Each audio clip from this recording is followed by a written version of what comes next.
Assalamualaikum warahmatullahi wabarakatuh. Perkenalkan, nama saya Maulana Rizky Arifuddin dari Prodi Teknik Lingkungan Angkatan 2021, NIM 1242101.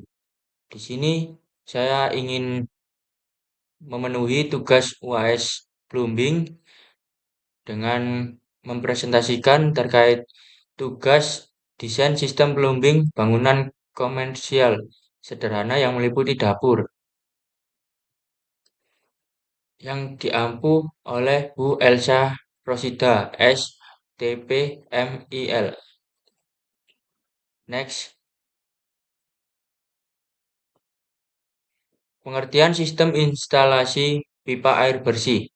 Pelaksanaan sistem plumbing meliputi suatu perencanaan, pelaksanaan, perawatan, pemeliharaan instalasi air, baik air bersih maupun air kotor di perumahan, perkantoran, perkotaan, dan sebagainya. Next, fungsi peralatan plumbing, sistem penyediaan dan penyaluran air ke tempat daerah yang dikehendaki, serta pembuangan air kotor dari tempat tertentu supaya berjalan lancar tanpa adanya pencemaran atas daerah yang dilalui oleh air dan dapat memenuhi kebutuhan dan keperluan teruntuk pengguna dan penghuninya. Tujuan utama sistem penyediaan air pada zaman dahulu adalah untuk menyediakan kebutuhan air secara berlebihan. Akan tetapi pada masa saat ini diadakan pembatasan jumlah air yang dapat digunakan karena adanya pertimbangan penghematan energi dan adanya keterbatasan sumber daya air. Apabila dalam perancangan maupun pemasangan dan perawatan peralatan plumbing ada kesalahan, maka dapat membahayakan jiwa manusia seperti kecelakaan serta penyakit akibat kesalahan perancangan dan pemasangan pada instalasi plumbing.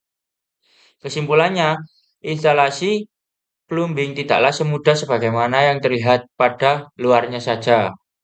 Maka ada beberapa pedoman pelaksanaan dan standar pelaksanaan mengenai peralatan instalasi plumbing di Indonesia. Untuk pelaksanaannya diatur oleh Direktorat Jenderal Cipta Karya, terdiri dari beberapa elemen dan instansi pemerintah, dunia usaha, dan dunia industri, konsultan, kontraktor, dan lain-lain.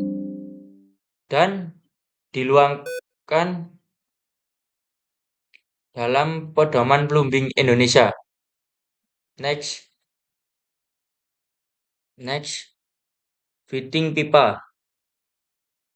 Fitting pipa atau sambungan pipa memiliki peran utama dalam mengubah, menyebarkan, mengecilkan, atau memperbesar aliran pada konstruksi pipa lain. Umumnya, fitting pipa memiliki beragam ukuran dan bentuk agar bisa disesuaikan dengan kebutuhan sistem perpipaan. Berikut adalah contoh dari fitting pipa, bisa dilihat di gambar. Next. Selanjutnya, fungsi utama valve atau ketup dari jaringan pipa. Pada jaringan pipa adalah untuk mengontrol aliran fluida melalui pipa atau conduit. Valve atau ketup dapat digunakan untuk membuka atau menutup jalur aliran fluida, mengatur tekanan, debit, atau tingkat kecepatan aliran fluida. Valve ini bisa diartikan pengontrol aliran dalam perpipaan karena sifat dan bentuknya seperti di gambar tersebut. Jadi ada kayak putaran untuk dibuat menutup atau membuka jaluran air. Next, alat sanitizer. Alat sanitizer untuk mengalirkan air kotor dan limbah dalam sistem saluran air dan limbah. Kebersihan pipa sanitizer sangat penting agar tidak terjadi kontaminasi atau pencemaran pada air bersih. Berikut adalah contoh alat sanitair. Adalah fungsi dari lengkungan di bawah, biasanya di bawah alat, tempat cuci tangan, terus di WC itu juga alat sanitair. Next, desain sistem penyambungan langsung. Berikut adalah desain ya dari keran, mohon maaf.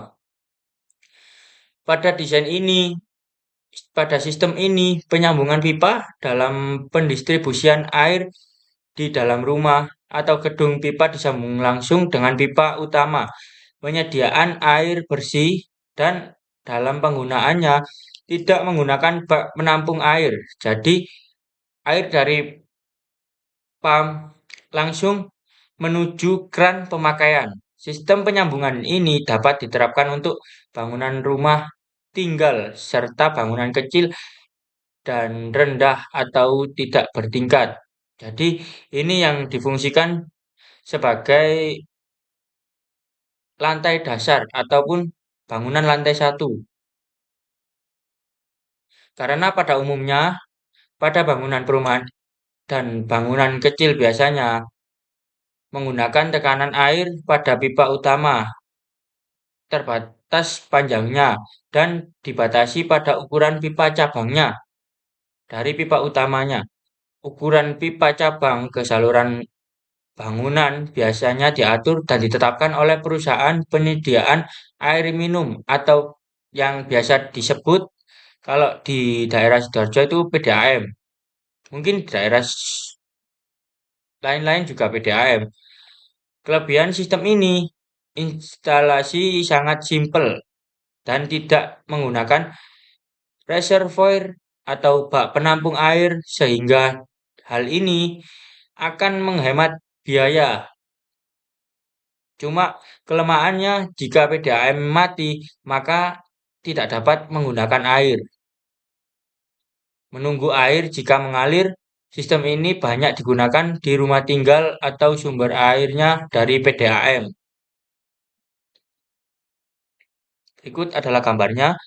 Ya, jadi dari pipa distribusi pump itu langsung mengalir ke katup atau yang dinamakan pipa penyambung dari pipa besar ataupun pipa kecil ke pipa yang lebih kecil lagi atau lebih besar lagi. Langsung mengalir ke pipa dinas, pipa panjang. Tuh, dilanjut mengalir ke